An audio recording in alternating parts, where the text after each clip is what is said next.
નમસ્તે મિત્રો, આજે એક એવા ટોપિક પર વાત કરવી છે કે જે અમારા માટે બી જ્યારે જોઈએ ત્યારે દુઃખદ ને પેઇનફુલ હોય. મોટાભાગના અમે જે વિડીયો બનાવીએ ને એ સમાજની અંદર હેલ્થ માટે જાગૃતિ માટે હોય, પણ આજનો વિડીયો વિશેષ એટલા માટે મહત્વનો છે કે આ એરિયા બહુ સેન્સિટિવ છે. આ વિષય બહુ સેન્સિટિવ છે. મારે વાત કરવી છે એસિડ પીને જે લોકો અમારી પાસે આવતા હોય. લોકો ગુસ્સામાં, ઘણીવાર કોઈ ઘરમાં ઝઘડો થાય, લોકો એક એવા આવેગમાં આવીને એસિડ પી લેતા હોય છે અને પછી અમારી પાસે સારવારમાં આવતા હોય છે. મિત્રો, આ માટે જે પેશન્ટ અમારી પાસે આવે એમાં 8 થી 10 વર્ષથી લઈને 70-80 વર્ષની એજ સુધી મેં પેશન્ટ મેં જોયા છે. પેશન્ટ ઘણીવાર તરત આવે, કોઈ લેટ આવે. આ દરેક પેશન્ટમાં એક વસ્તુ જે મેં કોમન જોઈ છે એ છે પેઇન, દુખાવો, વેદના, સફરિંગ. મિત્રો, જ્યારે માણસ આત્મહત્યા માટે પ્રયાસ કરે અને બીજા કોઈ પણ રસ્તા લેતા હોય, એ દરેકની અંદર જો સૌથી ખરાબમાં ખરાબ, સૌથી દુઃખદ, સૌથી દર્દી અને એના ફેમિલી માટે વેદના ભર્યો જો કોઈ રસ્તો હોય ને તો એસિડ પીવાનો. આ વિડીયો બનાવવાનો હેતુ એટલો છે કે સમાજની અંદર લોકો દુઃખમાં, તકલીફમાં ક્યારેય આવું પગલું ન જ ભરે, પણ જો કોઈ પગલું ભરે તો પણ એટલીસ્ટ એસિડનો ઉપયોગ ન કરે. થોડી વિશે ડિટેલમાં જે વાત કરવી છે કે એવું શા માટે ન કરવું જોઈએ. પહેલી વસ્તુ, લોકો જનરલી એવું વિચારે કે ચલો મારે જીવનમાં દુઃખ છે, તકલીફ છે, એસિડ પીને મરી જવું છે. યાદ રાખજો, એસિડ પીવાથી માત્ર 10% લોકોનું મૃત્યુ થાય છે, 90% લોકોનું જીવન બચી જાય છે, પણ એ જીવવા જેવા નથી રહેતા. એટલે લોકો એવા હેતુ જ્યારે લેતા હોય ત્યારે એને ખ્યાલ નથી હોતો. એમ અમને ખ્યાલ છે, અમે જે પેશન્ટ જોતા હોય એમાંથી બહુ હાર્ડલી એવું બને કે પેશન્ટ ન બચે. અમુક જ જ કેસમાં બનતું હોય. એટલે પહેલી વાત તો એવી કે એવા હેતુથી લેતા હોય તો યાદ રાખજો, એનાથી મૃત્યુ થતું નથી, પણ દર્દીને સફરિંગ, દુખાવો પીને જ સહન કરવાનું આવે છે.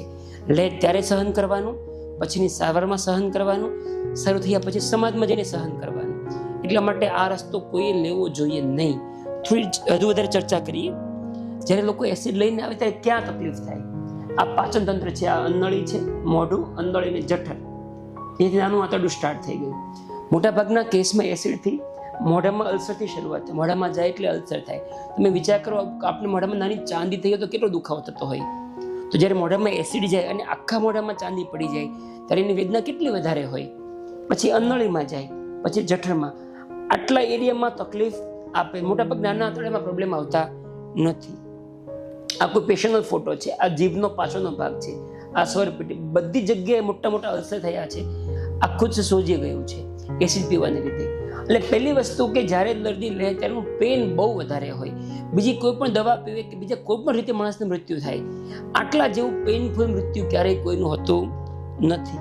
હજુ આગળ મોઢામાં તમે જુઓ, એમાં પણ કેટલા ચાંદા છે. એટલે જ્યારે લેવાય ત્યારેનું દુઃખ પણ એટલું હોય છે. હવે આગળનો વાત, ધારો કે દર્દી સારા થઈ ગયા, દવા આપણે આપી, 5-7 દિવસમાં દર્દીને અલ્સર ઉજવવા લાગ્યા, પછી પણ પેઇનનો, સફરિંગનો, દુખાવાનો અંત નથી આવતો. પછી શું થાય? ધીરે ધીરે અંદળી સાંકડી થવા લાગે. જો આ એક નોર્મલ વ્યક્તિની અંદળી છે અને એસિડ પીધેલા વ્યક્તિની અંદળી છે, અંદળી સાંકડી થાય એટલે ખોરાક જવાનો બંધ થઈ જાય. પછી દર્દી મોઢેથી ખોરાક લઈ શકે નહીં. એવા કેસમાં અમે પેટ ઉપર નાભીની બાજુમાં કાણું પાડી એક ખોરાકની નળી મૂકતા હોઈએ, જેને ફીડિંગ જેજુનોસ્ટોમી કહેતા હોઈએ. એમાંથી દર્દીને રોજ દર કલાકે 100 ml 150 ml ખોરાક જાય અને આ પ્રોસેસ ઓછામાં ઓછી 6 મહિના અને વધારે જિંદગીભર આટલો સમય ચાલતી હોય. અમે એવા પણ દર્દી જોયા છે જે 4 કે 5 વર્ષથી ક્યારે અનાજ ચાખેલું નથી, એને હંમેશા નળીમાંથી ખોરાક જતો હોય. એવું થવાનું કારણ સમજાવું. એક અંદળી ખાલી ખરાબ થાય તો એવા કેસમાં તમે ઓપરેશન કરી મોટો આંતરડાનો ટુકડો હોય ને એ અંદળીની જગ્યાએ મૂકી દઈએ.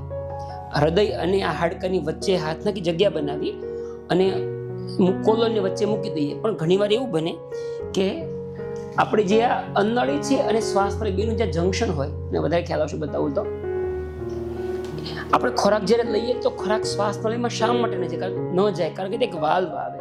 અહીં એક વાલ્વ છે. જો આ ખોરાક છે, આ શ્વાસનળી છે, આ વાલ્વ બંધ થયો એટલે ખોરાક શ્વાસનળીમાં ન ગયો. હવે એસિડથી અંદળી શ્વાસનળી વચ્ચેનો વાલ્વ જતો રહે છે. એટલે પછી દર્દી જે પણ ખાય એમાંથી અડધું શ્વાસમાં જાય અને દર્દીને ખાંસી શરૂ થઈ જાય. જો આ વાલ્વ સંપૂર્ણપણે જતો રહ્યો હોય તો એવા દર્દીની અંદર જિંદગીભર માટે મોઢેથી ખોરાક અને મોઢેથી શ્વાસ એટલે કે અવાજ એ શક્ય બનતું નથી. મોટાભાગના એવા કેસમાં કાં તો શ્વાસની નળી માટે અહીંયા કાણું પાડવામાં આવે, દર્દી જિંદગી પર ગળામાંથી શ્વાસ લે, ગળામાંથી મશીન મૂકીને બોલે અને મોઢેથી ખોરાક લે, એવો રસ્તો મેક્સિમમ શક્ય બને. ત્રીજી મહત્વની વસ્તુ, આ તો ખાલી દર્દીની મેં વાત કરી, દર્દીની આસપાસના જે લોકો છે એને પણ એટલું બધું દોડાદોડી, ડૉક્ટરોના ચક્કર, દર 7 દિવસે કે 15 દિવસે દૂરબીનથી રસ્તો પહોળો કરવાનો અને ભવિષ્યમાં મોટું ઓપરેશન, અને આ બધાની પાછળનો ખર્ચો, મોટાભાગના કેસમાં ખર્ચો 5, 10 થી 15 લાખ સુધી જતો રહેતો હોય છે. એટલે અને આમાં એટલી બધી વેરાયટી અમારી સાથે પાછળ આવતા હોય. કોઈ દર્દીને સારું થયા પછી આંતરડું બ્લોક થઈ ગયું, કોઈને ગળામાંથી ખોરાકનું લીકેજ થવું, એવા બી દર્દી જોયા છે કે અમદાવાદમાં કે બોમ્બેમાં ઓપરેશન કરાવ્યું હોય, 2 વાર 3 વાર ફેલ ગયું હોય, અને પછી હવે બધા ડૉક્ટરો એવું કે ભાઈ હવે આમાં કશું થઈ શકશે નહીં. એવા કેસમાં ઘણીવાર પાછો કુદરતી રસ્તો પહોળો કરીને કોશિશ કરતા હોઈએ, પણ કહેવાનો મતલબ એવો કે આ પ્રોસેસ એટલી લાંબી હોય છે, એટલી ખર્ચાળ હોય છે. અને ત્રીજી વસ્તુ, આ બધી રિકવરી થયા પછી પણ એની માનસિક જે પીડા હોય, જે મેન્ટલ ટ્રોમા હોય, એને લઈને દર્દી ડિપ્રેશનમાં ઘણીવાર રહેતા હોય. જે સમાજની વચ્ચે જાય તે સમાજ એને બીજી નજરથી જોતા હોય. એટલા માટે મારી દરેક વ્યક્તિને વિનંતી છે કે આ વિડીયો તમે લોકોને શેર કરો, અને માણસને આની જાગૃતિ હોવી જોઈએ કે આ સૌથી ખરાબમાં ખરાબ રસ્તો છે. આત્મહત્યાનો કોઈ પ્રયાસ ક્યારેય ન કરે, બહુ ઈચ્છનીય છે, પણ એવું ન થાય તો પણ એટલીસ્ટ એસિડનો ઉપયોગ ન કરે. આનું સારવાર કઈ રીતે કરવામાં આવે છે એની બી ચર્ચા આજે નથી કરી, હું બીજા વિડીયોમાં કરીશ.